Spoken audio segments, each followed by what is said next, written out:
Good morning or good afternoon, wherever you might be. I'm Ed Taylor again, and I'm here with John Powell. Would you please do me a favor, since John is do us a favor, since John is just joining us, and we have been on a bit of a journey together. Can you drop a hello in the chat? And if you want to do it in your respective language, please do that.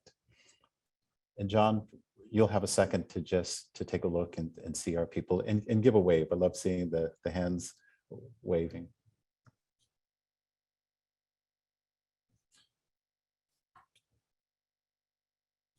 So John, you can just take a look there for a second, and I'll say a couple of words about you. John is internationally recognized. He's an expert in areas of civil rights and civil liberties and wide range of issues, including race, structural racism, ethnicity, housing, poverty, and democracy. He's the director of the Othering and Belonging Institute, formerly the Haas Institute for Fair and Inclusive Society. John, I want you to talk about why you changed the name, because I think it's important. He has written extensively on issues including structural racism, social justice, regionalism, concentrated poverty, urban sprawl, opportunity-based housing, affirmative action in the United States, South Africa, and Brazil, race and ethnic identity. He's worked and lived in Africa, where he's a consultant to the governments of Mozambique and South Africa, also lived and worked in India and done work in South America and in Europe.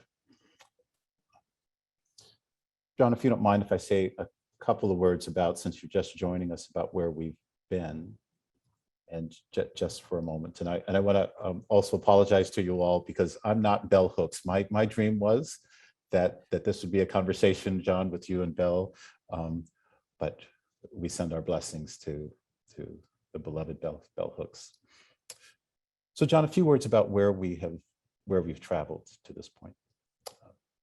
We've acknowledged the land on which we live and work from the very beginning. We acknowledge that we must revitalize our indigenous traditions in a circle of care. And indigenous epistemology calls us to relationality, we declared. We lose one indigenous language every 2 weeks. We've acknowledged the pain and suffering in our midst, too many lives unfulfilled, too many lives. Uvalde, Buffalo, Ukraine. Have we been angry long enough? We don't know. We have been weaving threads of meaning from neurons to neighborhoods to an interconnected world. We have explored loving and knowing and the importance of falling awake. We have acknowledged that there are different ways that we attend to the world around us and the ways that we do harm to the very world that we care about. We've acknowledged that there have been violations of rights of humans and violations to the life on our planet. We have asked if othering is a part of human nature. Is it a feature of human consciousness? Is it embedded in us? We have cautioned ourselves about the folly of anthropocentrism. We have invoked the need for cultural humility. We have acknowledged that we inherit, hold, and transmit trauma. We have acknowledged that othering happens in our minds and our bodies, in the structures that we inhabit in our very selves. We have acknowledged that we have created tools to fix things, and those very same tools can be used as weapons. We've acknowledged that there is no victory from one side. There is no one side. We're all on the same side. We have moved from neurons to neighborhoods and now to the interconnected world. Just as there is intergenerational and transgenerational trauma, we acknowledge that there is intergenerational bliss, bravery, and ferocity of love. We have acknowledged that personhood, matters. Remorse is relational process, reparation, and repair are possible. Stories can and are foundational. Art has been educated out of us. It can be educated right back into us and give us a sense of what is possible. We can love into freedom. We can be radical in accepting all of who we are. We are angry, we are anxious, we are fearful, we are present, we are healing, we are loving, we are forgiving. We've acknowledged that we breathe the same air. Those who perpetuate harm and those who are harmed share the same air. Sometimes our shoulders and our knees touch. We've acknowledged that indeed we must hold one another accountable, but most importantly, we must hold one another now. We have moved and traveled some distance, John, but every step has brought us to here and to now. Your deep analysis of the problem of othering and your vision of a world where there is no other, that's what brings us here. We are here now, we are present now, and we welcome you. So again, give a welcome to John Powell. John, we have a little bit of time to be in dialogue, and we'll invite our colleagues and friends from around the world to be in dialogue with you. But I'd like to invite you to begin and say hello, and maybe begin by talking about your premise being that othering is the problem of the 21st century. Well, thank you, Ed, and it's a delight to see all of you. I just looked at some of your pictures and your greetings and hellos. And while I appreciate not having to get on a plane, I'm sorry that I'm not there with you. We're not together physically.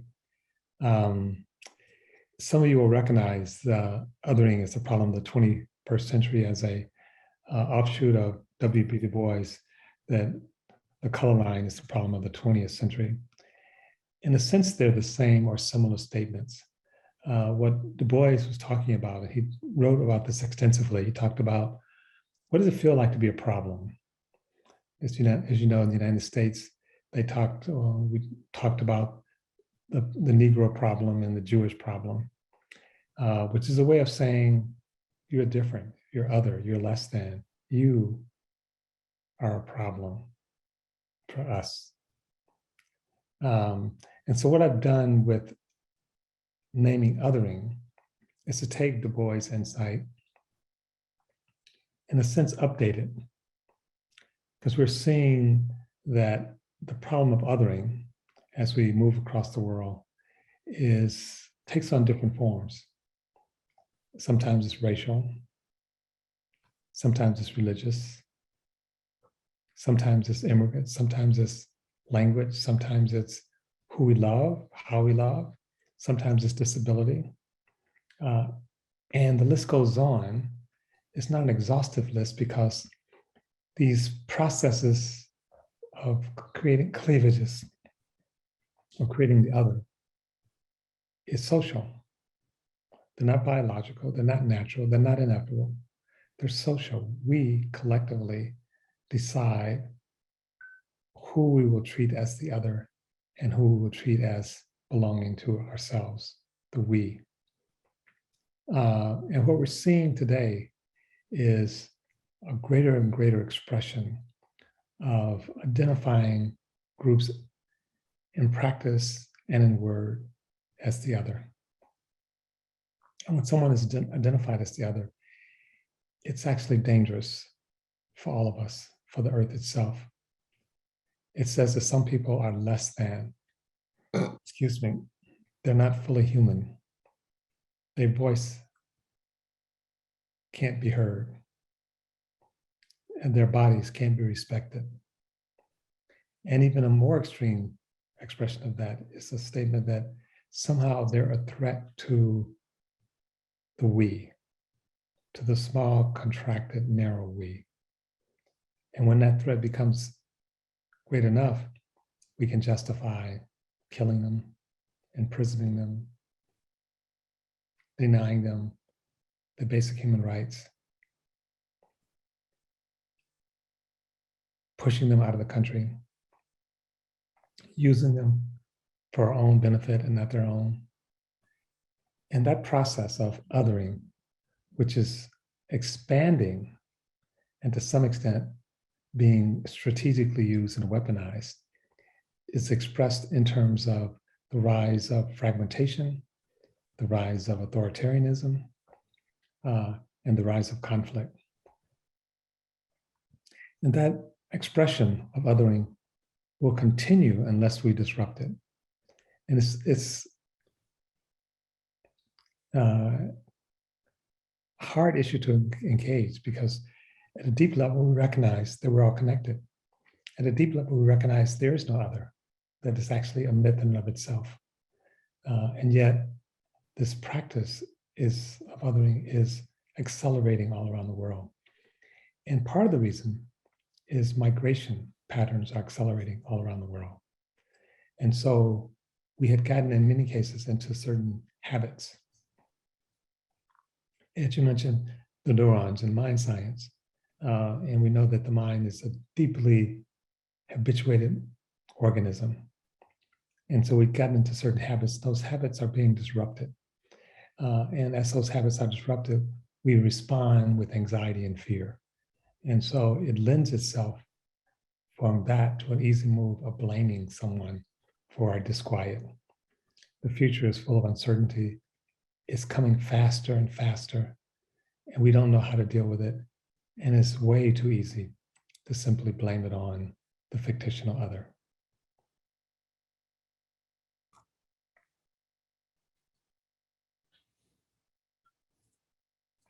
John, let's talk a bit about, you and I are both men of African descent over the age of 30. I was meant to get a laugh from you for 40. But you've come to this place of recognizing that the challenge of othering in the world, in the United States. But yet you have a vision for, and you have hope for, an interconnected world where belonging is centered. And in your work, you've talked about this work of bridging. And I think we should talk some about how bridging happens, the distinction between long bridges and short bridges. And I'd love for you to tell some stories about times in which you've extended and made headway on that long bridge. Well, one of the things, Ed, is when these processes of creating the other get institutionalized, they feel natural. We think of ourselves as part of a group. And some people, and it sounds like you dealt with this some earlier in the session, sorry I missed that.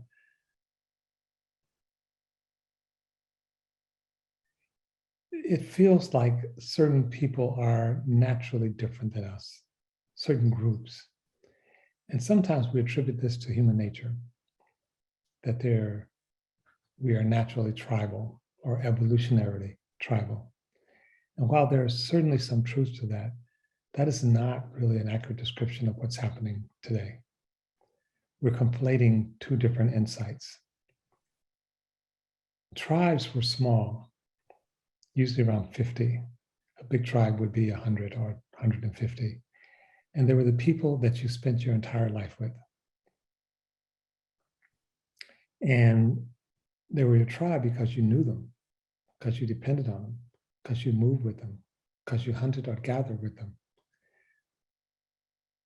When we have tribes of people who are based on a certain religion, there's no tribe of 1.4 billion Christians. That's not a tribe. Tribe of 360 million Americans. That's not a tribe. A tribe of 1.2 billion Muslims. That's not a tribe. That's something else. Those are people who are living in a cultural, sociological narrative. And so part of the thing in terms of othering is to first realize is that it's not inevitable. And at a deep level, it's creative. Doesn't mean it's not real, but it's not biological. It's not evolutionary. It's not inevitable. So once we get in the practice of seeing, experiencing, treating someone as the other, then we have to develop some alternative practice, a practice of actually connecting with them, a practice of actually seeing their humanity and realizing that their humanity and our humanity, as you said, Ed, we're breathing the same air, that we're actually profoundly interconnected. And there's a lot of sort of nuance and maybe even contradictions, because on one hand, the practice that many of you are involved in Mind and Life, recognize that we are connected. We're connected to each other. We're connected to the earth. We're connected to air, but that's not how we live our life. That's not how we practice our life. We practice something different, and we've habituated the practice of othering. We've habituated the practice of distinctions. So, and those habituated practices are not just personal, they're social, they're national, they're religion. You're rewarded, you're validated for being this and not that. You're validated. There's a book which talks about, it's called In the Name of Identity, Belonging and Violence. And the author posits that we construct our sense of belonging by being violent to others. And what we advocate is belonging without othering. So since we are not practiced at that, we use bridging to actually facilitate that practice. And bridging is a deliberate effort. And it can be interpersonal, it can be group-based, it can be institutional-based. But bridging is basically saying, I'm going to recognize, I'm going to compassionately engage the other. I'm going to listen to their stories. I'm going to experience their suffering. And that practice does something. That practice starts to melt away this illusion of other. And the bridges can be short, as you suggested, Ed, or they can be medium or long. And a short bridge would be someone that you're already in relationship with, someone that you already share something with, someone that you may agree on many things, but you disagree on maybe on a strategy. So you may both be liberal or conservative, but you disagree on the best way to actually execute it. You may both be in the same family, but you disagree on where the family get-together should be. And so you have conflict. Conflict is inevitable. You may be in a marriage or in a relationship and love the person, but you disagree on how to raise your kids or what movie to see. Those are short bridges. Those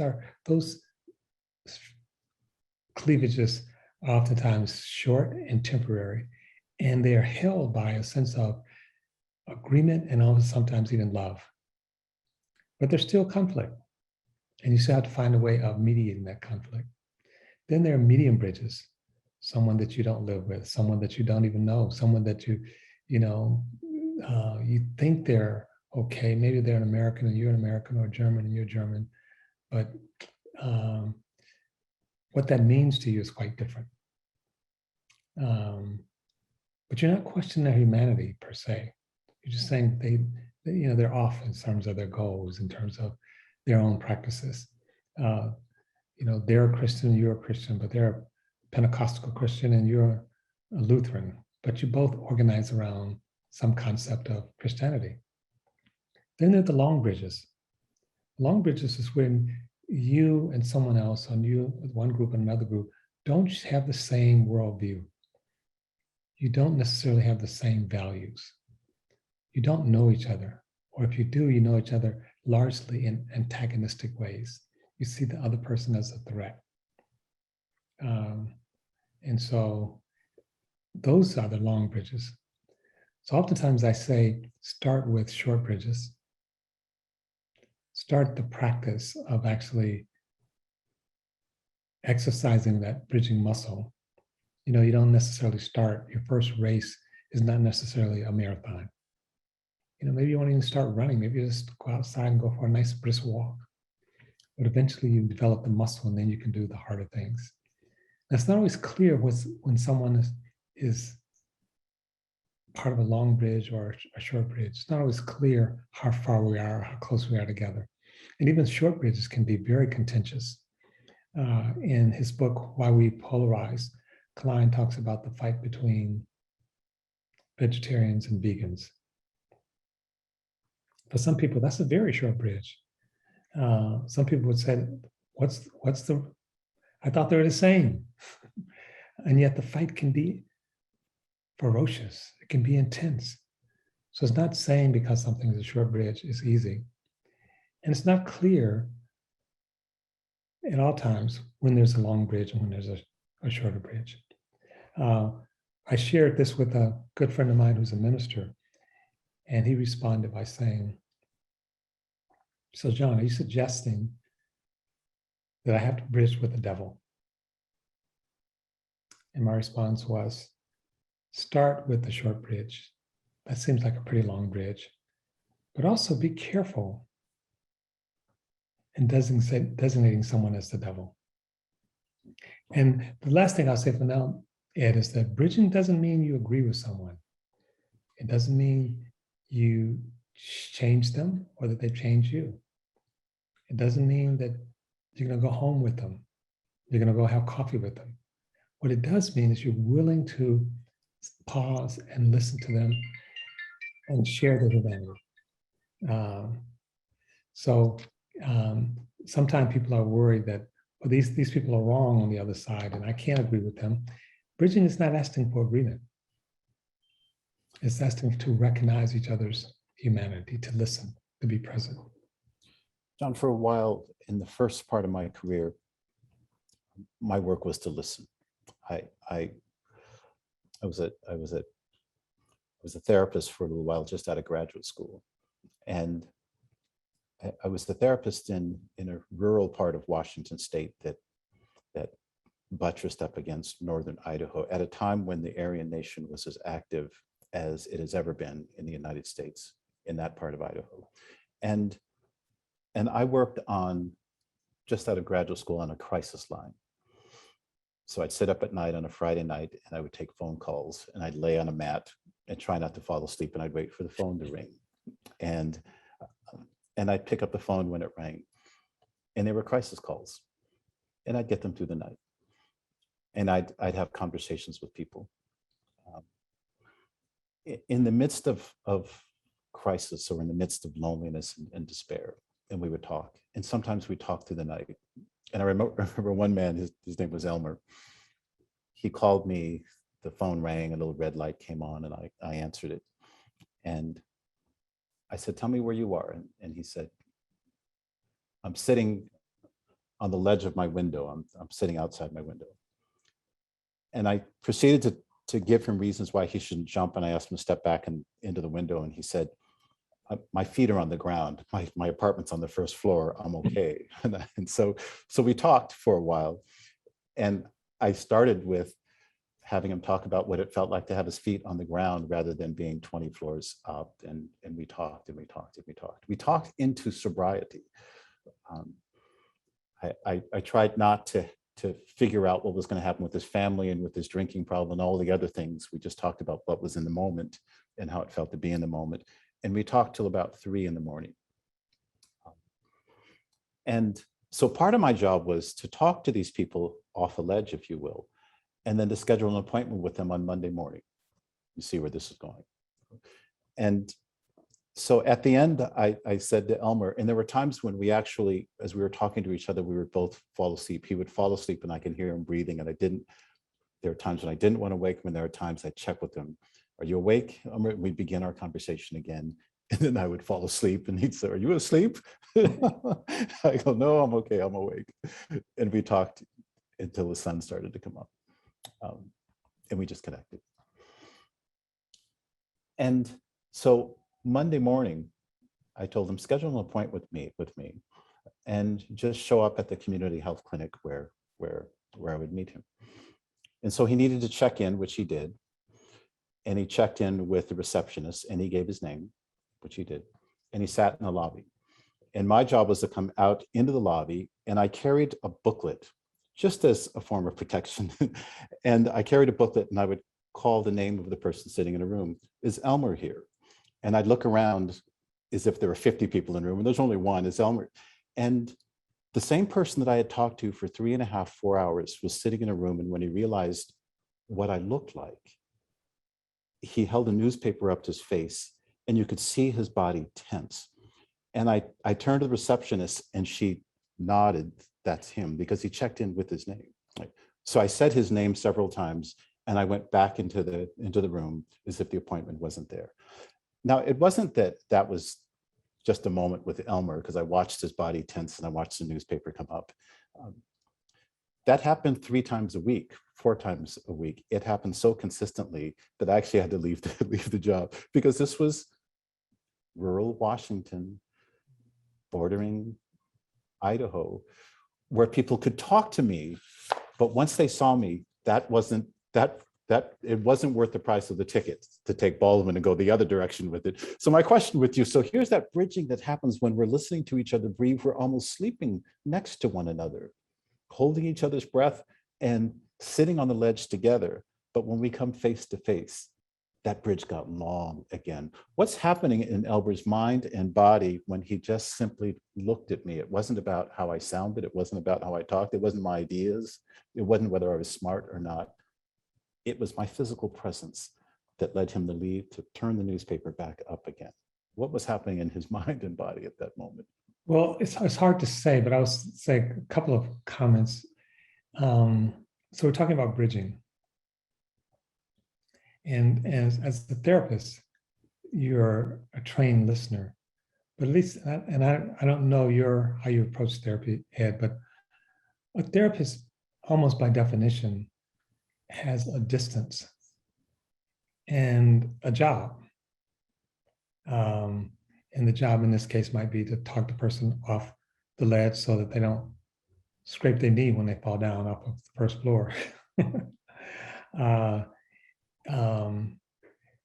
When I think of bridging, I don't think of it as a job in that way. I think of it as a potential mutuality of vulnerability, potential exploration that doesn't have a clear goal. So you're not listening to someone to change them. You're just listening to them to see them. It's a very different process than, and I don't know what kind of therapy you practice, Ed, but it's different than a teacher or a traditional therapist that's trying to move a person in a certain direction. Now, in the case that you described, we are very visual creatures. Even people who are blind oftentimes have very visual, vivid images, unless they're born blind. We're very, very visual creatures. And in the art of mind science, we know that a lot of the work is done at the unconscious level. And the unconscious is deeply habituated. We make associations. We're like Pavlov's dog. You ring a bell, feed the dog, ring a bell, you feed the dog, ring a bell, the dog starts salivating.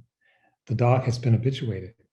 The bell and food becomes connected. It doesn't have to think about it on a conscious level.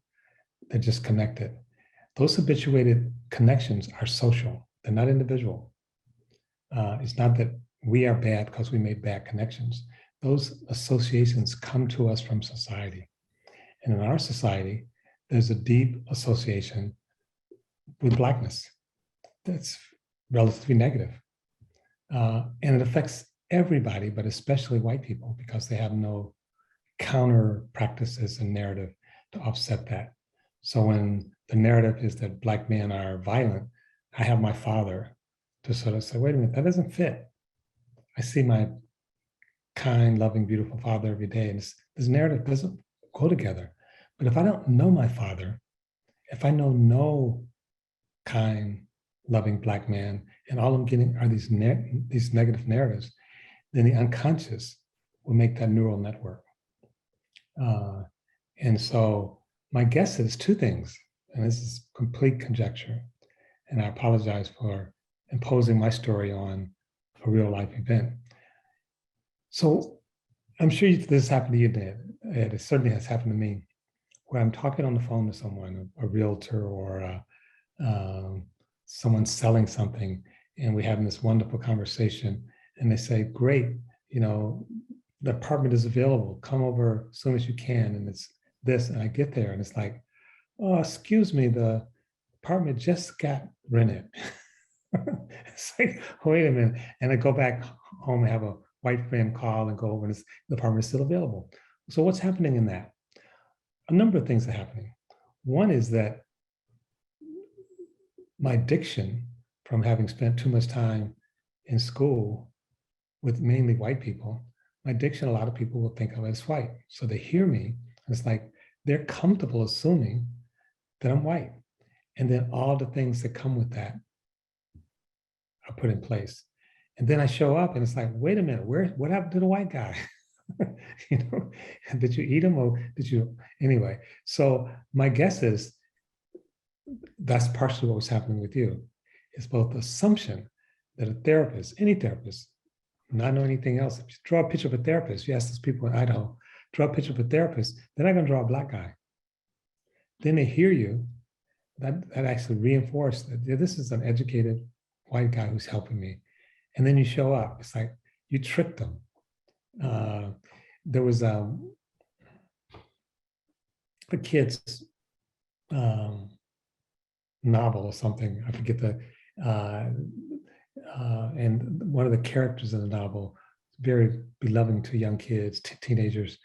And then they made a movie or something of it, and the character was portrayed as a person of color. And a lot of the readers were pissed. It was like, what? This person was white. Now, in the novel, the author never said the person was white, but they read that into it, and they got associated with it, and they even got attached to it. So much so they got pissed when, in a movie that was made about the book, the person was showing up as not white. So my guess is that's what was happening, that the person, you shocked the person. It's like, what happened to my friend Ed?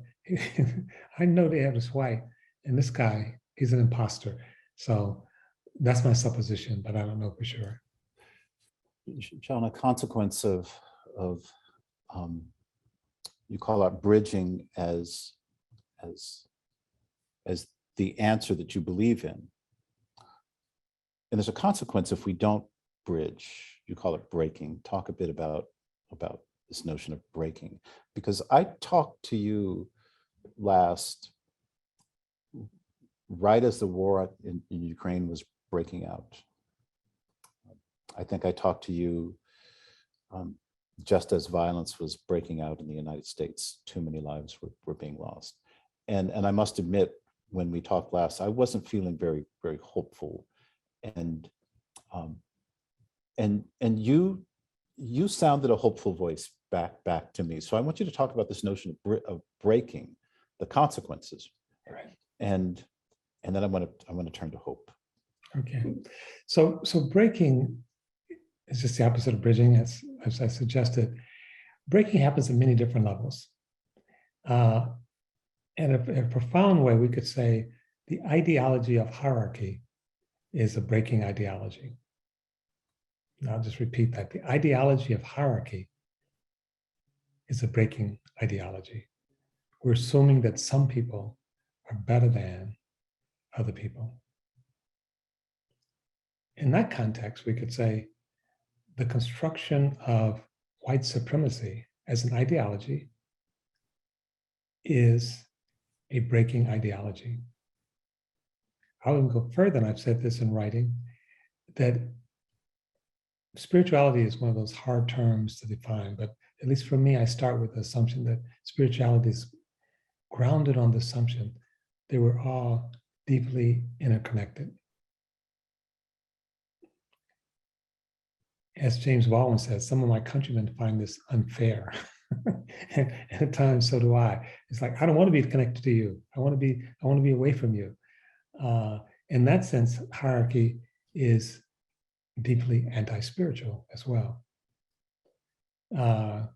So breaking is the practice of denying someone's full humanity and seeing someone potentially as a threat.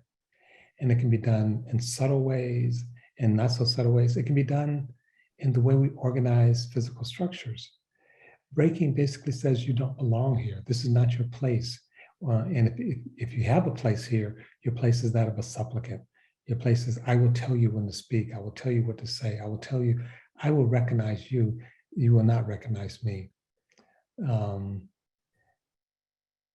so what you see happening all over the world are powerful leaders like Putin, like Modi, like Abraham, basically breaking and breaking in favor of one group as opposed to another group. So Putin talks about pure Russians. Purity is another breaking concept. And to think about it, it's also a concept that creates profound anxiety, because you can have an acre full of something that's pure, and then one drop of something that's not pure, and it's not pure anymore. And that was the one drop rule. You could be white for days, whatever that means, and one drop of black blood and your whiteness is destroyed. That's an anxious space to be in. We're not pure. That's a good thing. But when we basically reach for, define ourselves as pure, we're setting up both breaking and tremendous anxiety.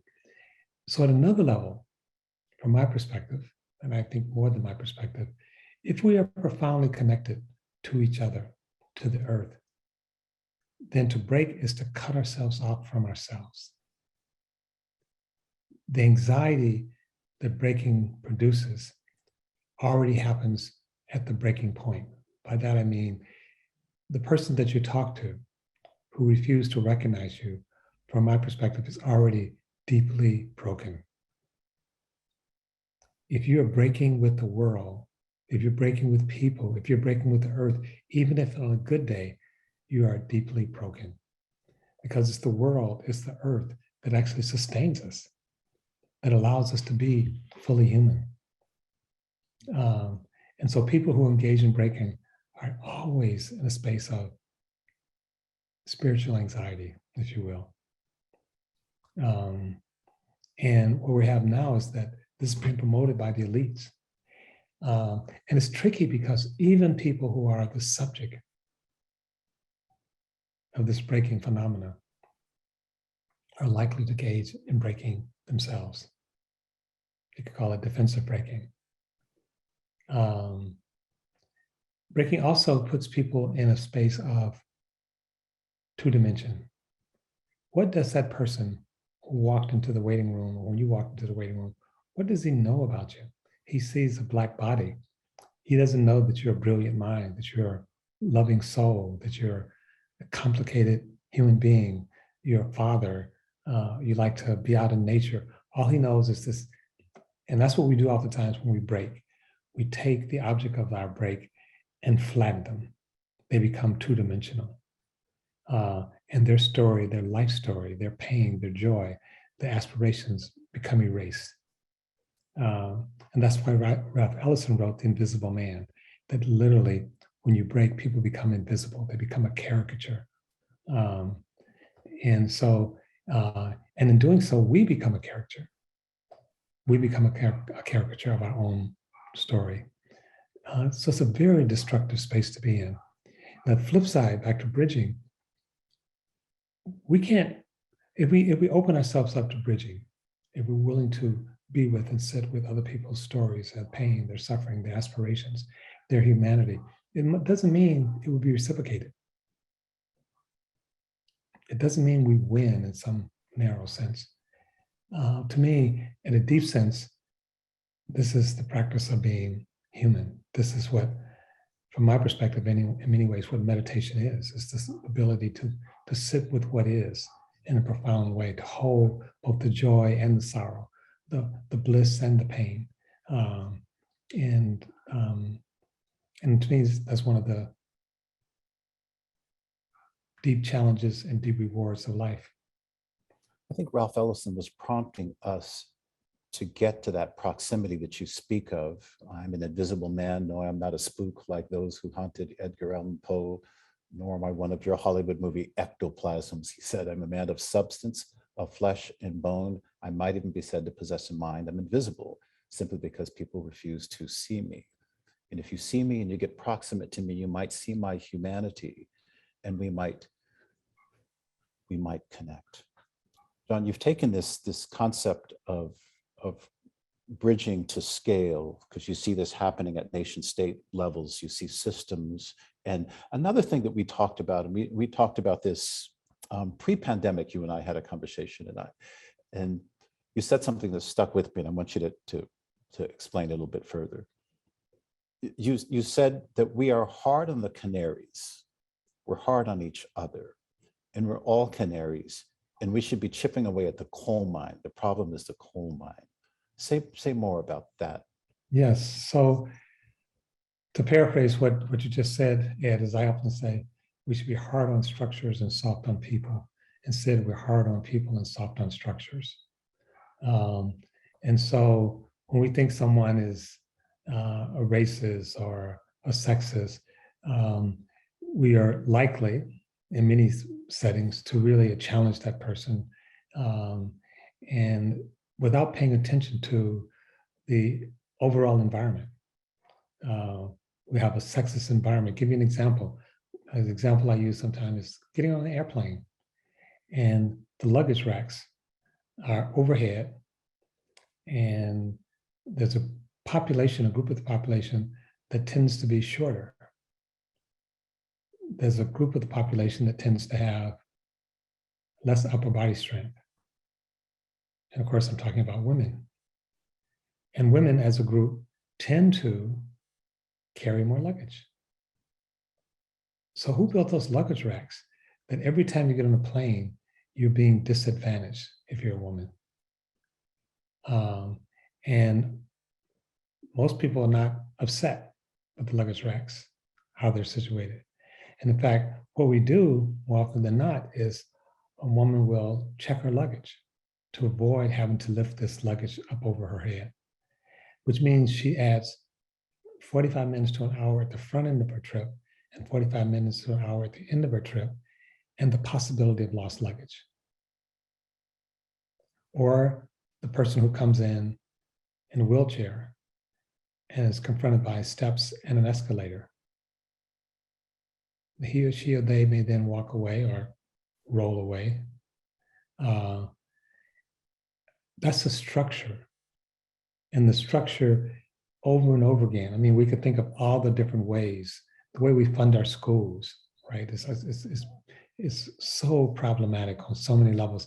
I had someone working for me from South Korea. She was a technician, IT technician. And after a year or so, she came in and she said,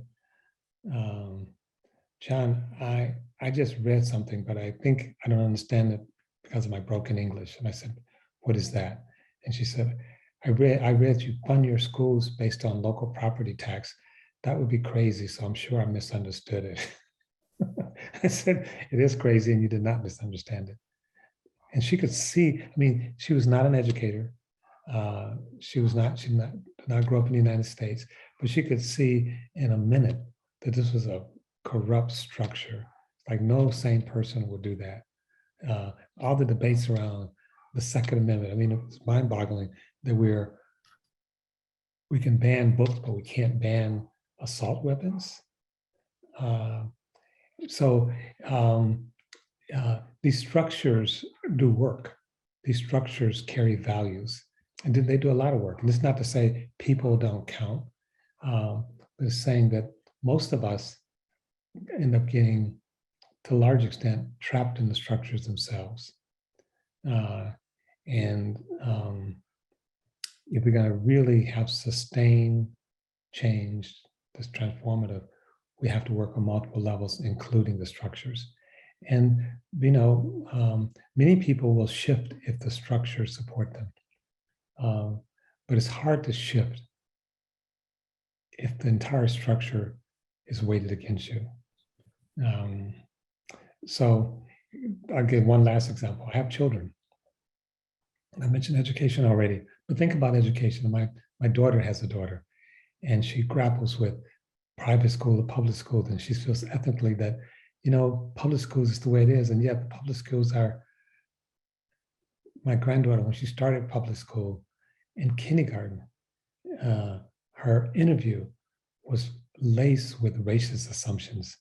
My daughter had been studying under Fulbright, so she was in Spain. So my granddaughter was actually learning in Spanish. And in Spain, kindergarten starts in 4th grade. So she had actually had her kindergarten practice already under her belt when she came back to California. The interviewer for kindergarten now, 5 years old, conducted an interview in English. My granddaughter was at that point a Spanish speaker. And the interviewer said she's not ready. She'd already done kindergarten. Anyway, there's a whole bunch of assumption. Young Black kid, of course you don't speak Spanish. And the upshot of it is my daughter ended up pulling her out of public school. And she's done very well. She's older now. But that was a structural problem. And every choice available in that structure was fraught with issues. You know, like the fact that she had enough money, or I had enough money really, to send her to private school, and sort of pulling her away from the kids who couldn't make that option, have that option available.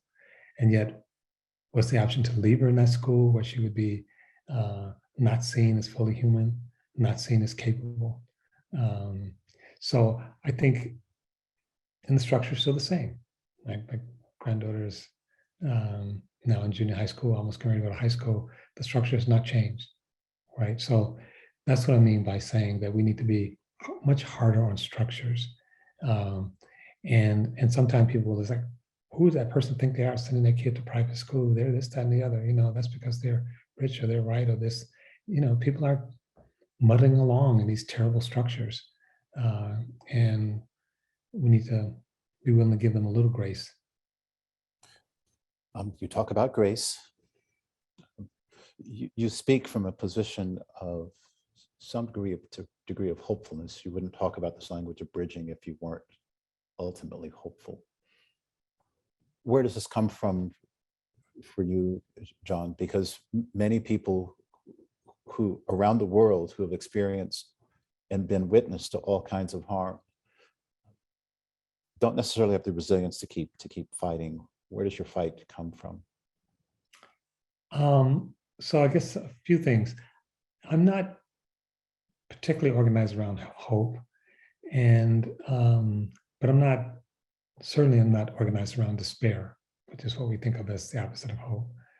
I'm 6 of 9 children. My parents grew up as sharecroppers. I just talked about my family being here. 25 members just showed up in Detroit. Just showed up in California. Very modest income. And I could tell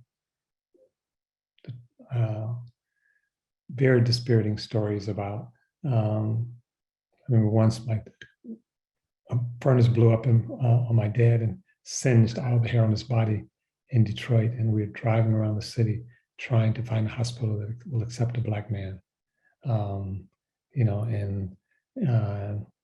Literally there was times I was so angry, I just wanted to get a gun and go out and kill doctors for the way they treated my grandmother.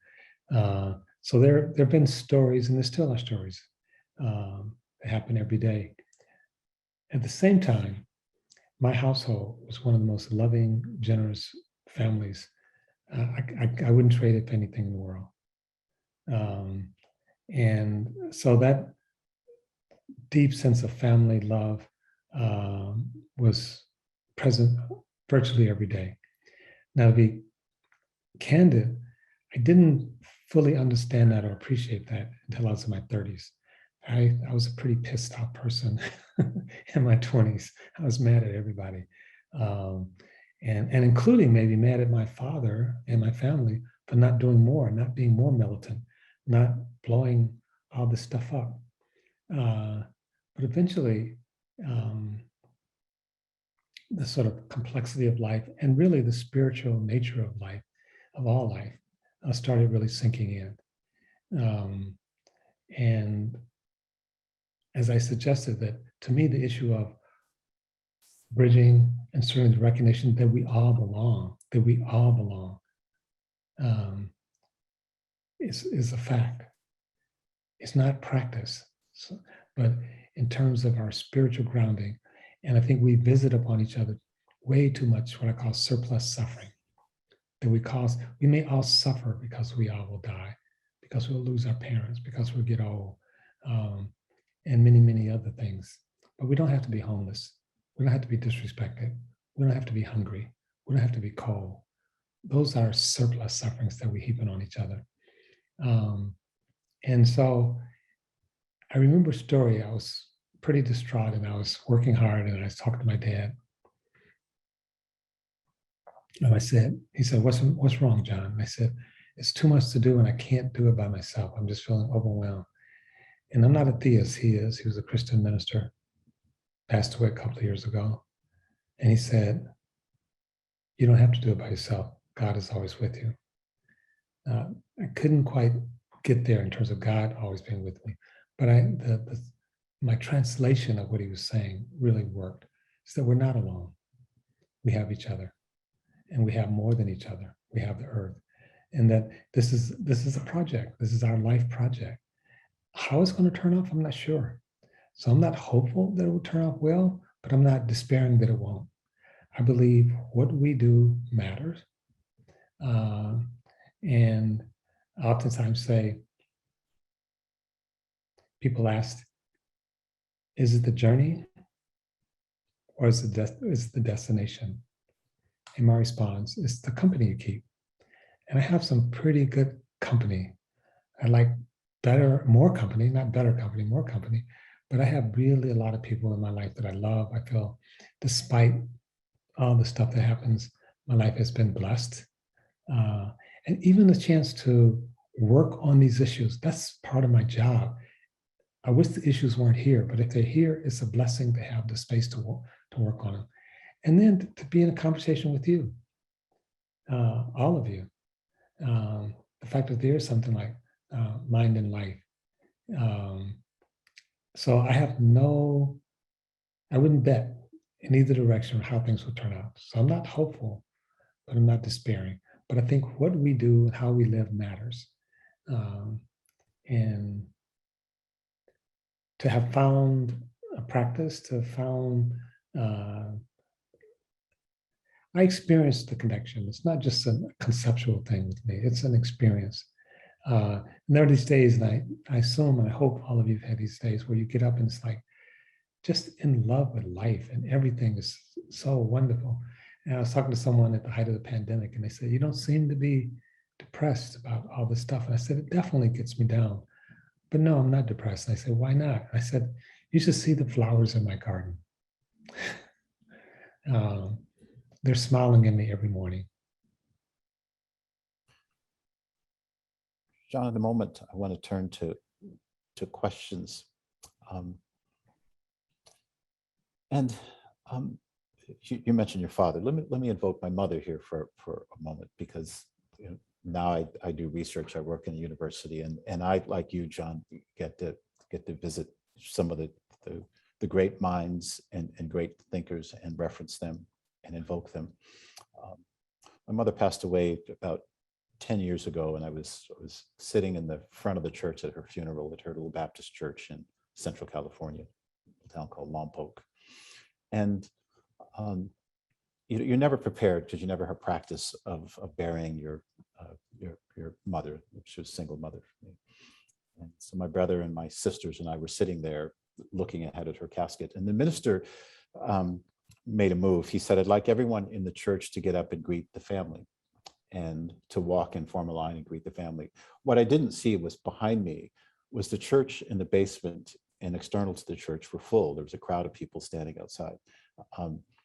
My mother was on welfare most of her life and lived modestly throughout her life. And as the line proceeded, people started walking up and greeting us and me. And the range of people were amazing, because the waitress at Carol's restaurant, where she went every Wednesday and tipped that same restaurant waitress and insisted on the same waitress, she was there wearing her swag. The local policeman was there. The man from the farmer's market was there.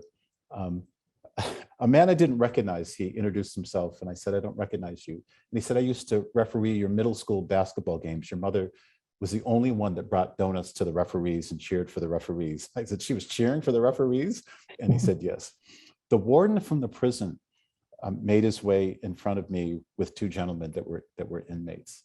And he said, your mother came and sang with her choir every Thursday evening, and we insisted on coming. And the entire community came out, person by person by person, bridge by bridge by bridge, and a whole community had been connected through her routine and her day-to-day engagement with life. And as you said, what we do matters. And I don't know if the next generation is going to have a Martin King or a Desmond Tutu or Václav Havel, who knows, but salvation, maybe justice is going to come from day-to-day people with their hands on the ark, because as you know, the ark of justice is not going to bend by itself, but it's people like your father and my mother and your grandkids and all of us with our hands on the ark, just nudging it forward so that it bends toward justice.